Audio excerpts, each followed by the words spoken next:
পশ্চিমবঙ্গ পরিবহন দপ্তরের নতুন ভাবনা।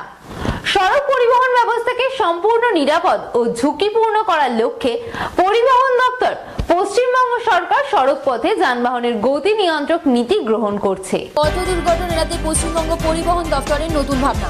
সড়ক পরিবহন ব্যবস্থাকে সম্পূর্ণ নিরাপদ ও ঝুঁকিহীন করার লক্ষ্য পরিবহন দপ্তর পশ্চিমবঙ্গ সরকারের সড়ক পথে যানবাহনের গতি নির্ণয় ও নীতি গ্রহণ করছে। ইউনিটির আয়ত্তে প্রথম প্রযুক্তি হিসাবে speed management of enhance road safety in West Bengal policy intervention and road map নামের একটি বই প্রকাশ করে। আইটিআই খড়গপুর পশ্চিমবঙ্গ সরকারের বিভিন্ন দপ্তর, স্বাস্থ্য দপ্তর ও পরিবার কল্যাণ দপ্তর, শিক্ষা দপ্তরের প্রচেষ্টা এই নীতি তৈরি করা। বর্তমানে পশ্চিমবঙ্গ পথ দুর্ঘটনার কারণে দেশের একাদশতম স্তরে রয়েছে। দুর্ঘটনার সার্বিকভাবে হতাহতের সংখ্যা শতকরা হিসাবে 53.3%।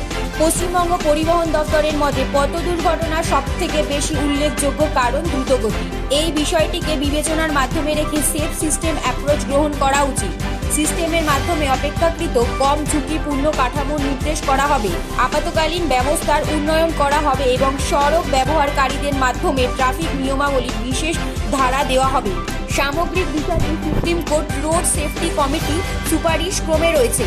সড়ক দুর্ঘটনার হার বেশি এমন কিছু রাস্তা চিত্র করেছে সেফ করিডোর প্রকল্পের তল্লাশিতে রাস্তাগুলিতে ঝুঁকিহীন করার উদ্যোগ করা হয়েছে। সড়ক দুর্ঘটনার হার বেশি এমন কিছু রাস্তাকে চিত্র করেছে সেফ করিডোর প্রকল্পের তল্লাশিতে রাস্তাগুলিকে ঝুঁকিহীন করার উদ্যোগ করা হয়েছে।